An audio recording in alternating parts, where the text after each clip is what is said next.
Bonjour à tous, je suis ravie de vous retrouver aujourd'hui pour ce troisième épisode de ma chaîne YouTube. Je me présente, je m'appelle Anne-Charlotte du blog Le Bazar d'Anne-Charlotte.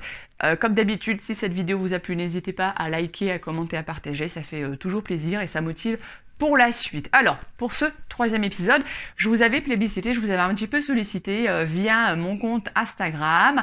J'hésitais, j'avais quelques sujets en tête et je souhaitais dans ces sujets notamment aborder éventuellement le sujet du pied à ourler rouloté, et à 80% vous avez choisi ce thème.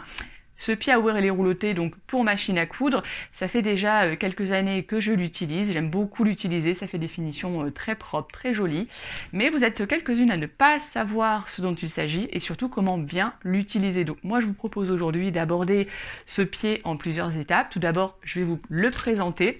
J'ai fait 3 petits échantillons, donc si vous voulez m'accompagner aujourd'hui, n'hésitez pas à vous entraîner, c'est important, avec des petits échantillons. Ensuite, je vais vous expliquer dans quel cas l'utiliser et ensuite on va essayer ensemble de s'entraîner avec ma machine à coudre.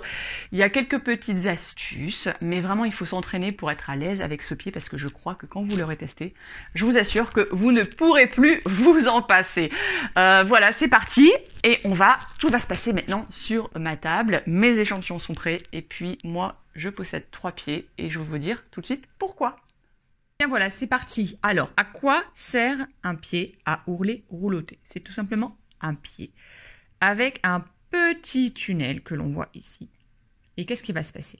Tout simplement, le bord de tissu va être enroulé sur lui-même, comme ceci. Voilà, il va rouler à l'intérieur et en même temps, donc la machine va venir piquer ici. Alors pourquoi moi j'en ai 3? Tout simplement, et là je vous invite à vous renseigner selon la machine à coudre que vous avez.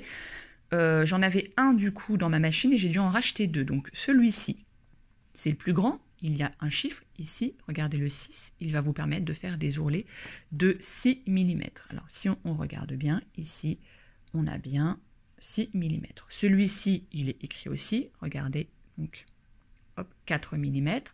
Donc avec ce pied-là, je vais pouvoir faire des ourlets de 4 mm. Et le dernier, c'est le plus petit, c'est celui que je préfère. Et bien tout simplement, il va vous permettre de faire des ourlets roulotés de 2 mm. C'est beaucoup plus fin. C'est celui que je préfère. Alors, qu'est-ce qui se passe au niveau du recto? Regardez. Donc là, on est bien d'accord, j'ai utilisé un fil contrastant. Voilà, regardez. On ne voit plus rien, il n'y a plus le bord de tissu. Tout simplement, qu'est-ce qui va se passer? Dans votre pied, le tissu va rouler, va créer un petit tunnel en fait. Il va rouler comme ça et la machine va venir piquer ici, au bord. Tac, tac, tac, tac, tac. Voilà.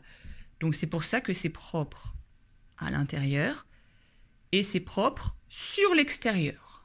Donc si vous faites un fil ton sur ton, ça vous fait un tout petit ourlet, nickel, et c'est propre. Donc moi, ce sont les 3 que j'utilise, je les aime beaucoup et je les utilise très souvent avec un petit conseil, une petite préférence peut-être pour le 2 mm et le 4 mm. Maintenant, je vais vous expliquer un petit peu dans quel cadre et dans quelle situation en couture on peut les utiliser. Alors, avant de passer à la pratique directement, voilà le moment fatidique, le moins évident, on va dire, je voulais juste vous apporter une précision. Dans quel cas on l'utilise? Eh bien, c'est un pied à ourler rouloté. Donc oui, il s'agit d'utiliser pour faire des ourlets, mais attention, vous ne pouvez pas l'utiliser sur des tissus épais, il faut l'utiliser sur des tissus plutôt fins, donc coton, popeline, viscose, crêpe, satin, etc. Je vous ai donné un petit exemple. On a par exemple ce style de tissu qui est un satin, voilà, qui en plus prend pas le pli avec le fer à repasser, c'est une horreur. Donc là, en une seule manipulation, finalement, vous allez pouvoir faire un joli ourlet avec un petit repli. Ce sera propre, ce sera net, donc tout à fait parfait. En tout cas, ce tissu correspond tout à fait pour utiliser ce pied à ourler rouloté. Mais voilà, hein, tout ce qui est molleton, etc. Lainage, on oublie, on reste sur des ourlets classiques. Autre utilisation vachement intéressante pour des volants. Vous savez parfois on a des petites blouses avec des volants. Alors moi j'ai déjà vu, hein, on surjette, on fait un repli, mais honnêtement le verso ça se voit, c'est pas très joli. Voilà, alors parfois on essaye avec le fer, seulement l'ourlet est arrondi et là c'est l'horreur. Donc c'est typiquement une situation parfaite quand vous avez un volant un petit peu arrondi, le pied à ourler ou rouloté sera parfait. Je vous montre un petit exemple puisque là j'en ai un tout fait, voilà. Alors ici, est-ce que vous voyez? Donc c'est le verso, c'est un ourlet, c'est tout simplement un volant qui a été découpé en arrondi. Donc pour faire un ourlet classique, c'est juste hyper compliqué, c'est un peu l'horreur. Donc là, le pied à ourlet rouloté, je crois que celui-là, c'est 2 mm ou 4 mm, je ne sais plus. Donc là, on voit, je ne sais pas si vous voyez, je me rapproche. Là, c'est le recto, et donc le verso, c'est net. Ce qui fait que si le volant se retourne, c'est propre des deux côtés. Donc là, c'est clairement une utilisation ultra recommandée pour, voilà, pour tout ce qui est volant et pièces un petit peu arrondies sur lesquelles vous avez un petit ourlet à faire. Voilà un petit peu mes petites recommandations. Alors maintenant, on passe à la partie pratique. Donc préparez vos échantillons. Moi, je vais me préparer, voilà, installer mon matériel et on se retrouve tout de suite. Alors la première chose à faire, c'est qu'on va enlever le pied classique de sa machine à coudre. Ici, on l'enlève, hop, on le laisse de côté. On n'en a pas besoin. Et on va venir clipser le pied à ourloter que l'on a ou que l'on a si on n'en a qu'un seul. Moi, j'ai choisi le 6 mm. Et on va venir le clipser à la pièce du pli classique. Et attention, son aiguille reste au milieu. On reste en point droit. Alors, tout simplement, vous allez venir aider.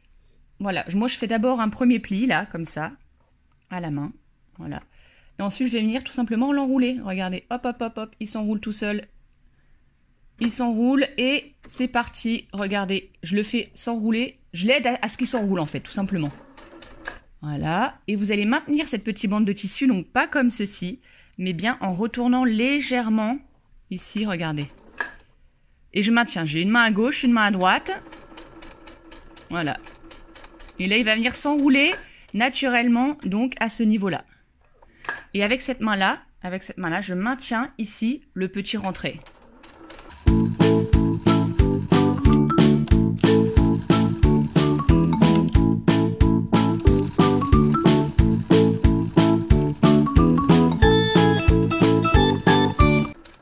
Et là, on fait bien un point arrière.